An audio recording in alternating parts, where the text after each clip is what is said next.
Ассаламу алейкум. Кутман күнүңүздөр менен. Бүгүн 16 апрель. Жума күн, жума маарек болсун. Туткан орозоңуздар кабыл болсун. Адырда чыгалы отуруп. Мына ушул жерге көл салынышы керек. План боюнча бул жерге көл түшөт. Азыр трактор келиш керек эле, трактор жок. Трактор күткөнчө сиздер менен сухбат курайлы. Эсиңиздерде болсо, бир ай бою кышында бак даават менен бүтүндөй Кыргызстанды кыдырып чыктык. Кээ бириңиздер менен жолуктук, кээ бириңиздер менен жолукпай калдык дегенде. Эми бак дааватты мына ушул бактын ичинде отуруп, бактын ичинде гана бак даават кылайын деген ойдо болуп атам.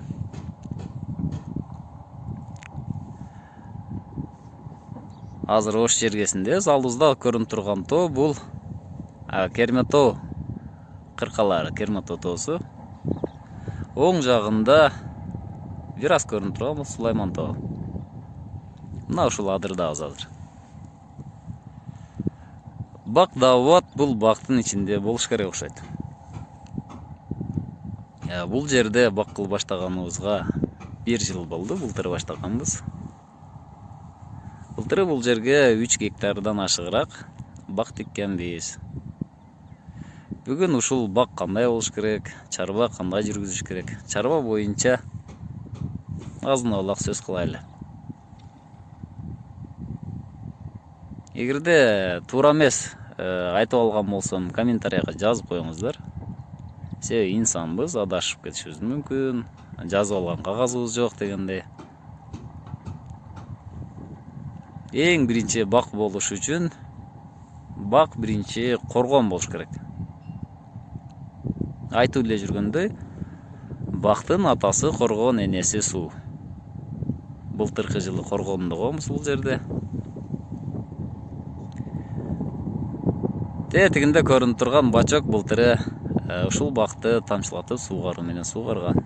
Быйыл мына жерге чоң көл салынышы керек план боюнча.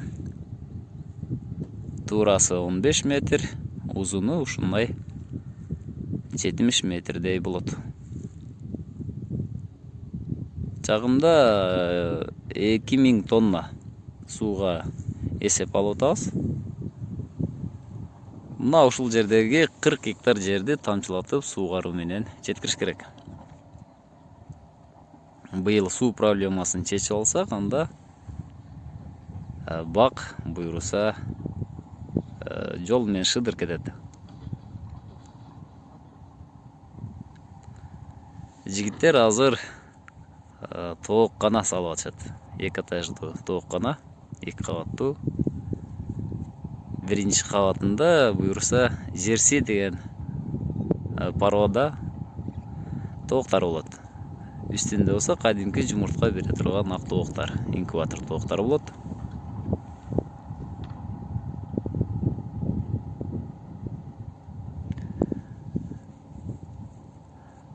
Бул жерде буйруса көп пландар бар, ушул пландарды акырында ишке ашырышыбыз керек. Нар жагында жашарып турган арпа, андан кийин дарыбыз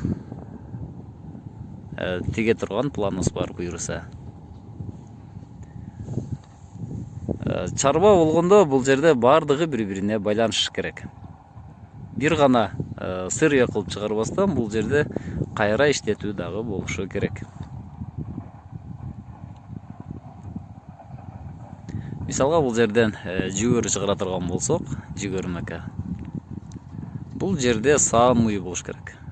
Саан уйдун сүтүн жөн эле алып чыгып сатпастан, аны кайра иштетип магазиндерге чыгарыш керек. Творогпу, кефирби, же каймакпы.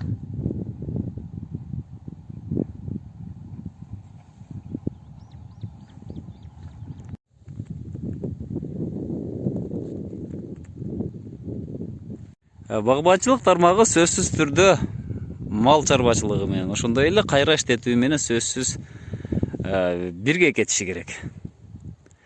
Бактан чыккан чөп болобу, отход болобу, майда сабиздин, картошканын, пияздын калдыктары болобу, кабыгы почоктору болобу, ал малга берилет.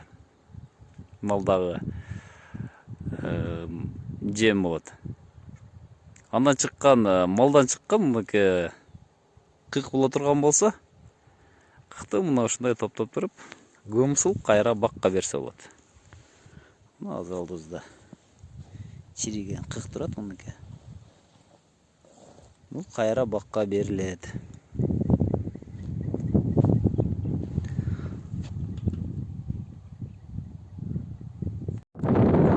Мынакей трактордагы баш көрүнүп калдык. Трактор дагы келатат. Чарбаны башташ үчүн эң биринчи мына ушундай өтүк сатып алыш керек окшойт. Эң биринчи мына ушундай өтүк сатып алыш керек. Тамаша. Бисмилла.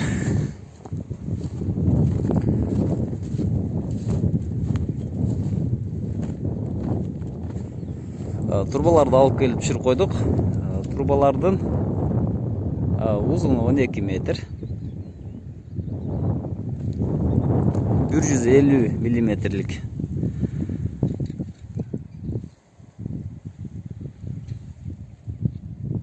Мына шлангтар.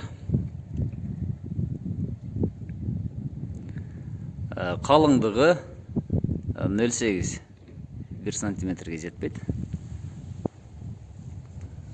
Метрин 400 сомдон алдык.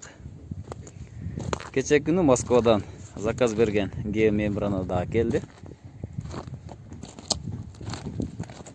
Геомембрананын узуну 5 метр, туурасы узуну кечиресиздер, узунлугу 50 метр, туурасы 5 метр.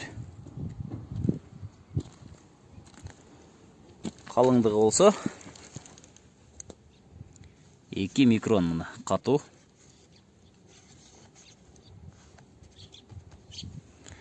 Самоклейший ыстылып жабыштырылат. Технический фен менен жамалат. Дүртүрмө 300 килограммдан ашыгыныраак. Басы болсо жыл киресе менен, растамашкасы менен 250 сомго туруп калды болуш керек. Эсептеп көрө элекмин. Көл мына ушул геомембрана менен курулат, буюрса.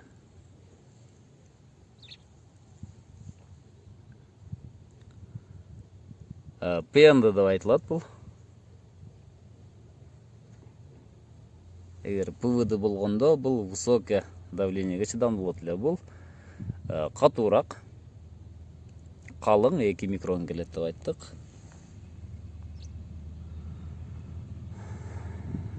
Достор, мына ушул турба менен чыккан суу ушул көлгө сакталат. Моторубуз болсо саатына 60 куба суу чыгарыш керек. 60 тонна. Мына трактор да келатат.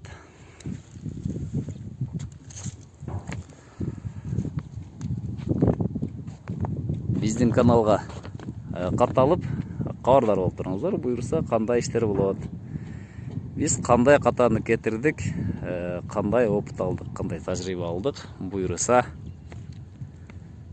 сиздер менен бирге болобуз.